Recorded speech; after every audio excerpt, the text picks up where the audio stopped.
I was working in a local bar some years ago, and some clients, some customers, they were asking for Virgin Marys. But then, one particular guy at that table asked me for a Bloody Mary.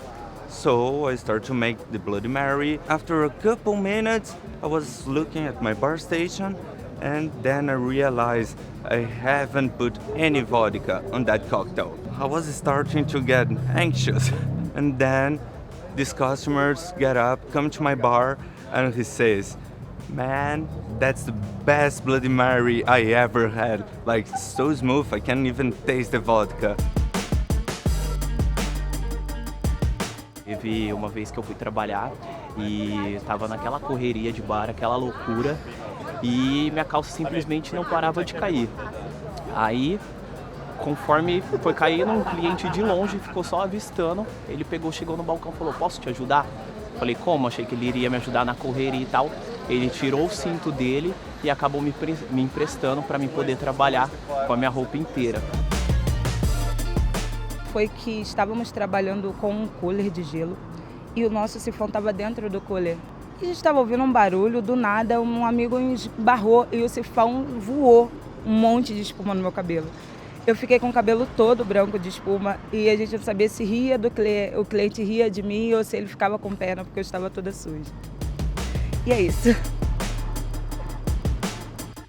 Numa sexta-feira 13, uma colaboradora derrubou 8 litros de um drink da casa. Eu, num domingo, derrubei uma mesa, caí na frente do bar com uma mesa. E na mesma sexta-feira 13, tivemos uma menina que vomitou no balcão do bar. Olha, una situación graciosa con un cliente que me pide un Cuba Libre sin ron, sin limón. Entonces, eso fue algo gracioso para mí, ¿verdad? Tuve que darle Coca-Cola y hielo, su Cuba Libre sin ron. Então, é sobre erros de hospitalidade. Um dos erros de hospitalidade que aconteceu comigo como profissional foi um cliente sobre espumante, que ele falava que estava sem perlagem, eu carbonatei. Ele viu isso, que eu tinha carbonatado para dar mais perlagem, e acabou que isso virou no TripAdvisor.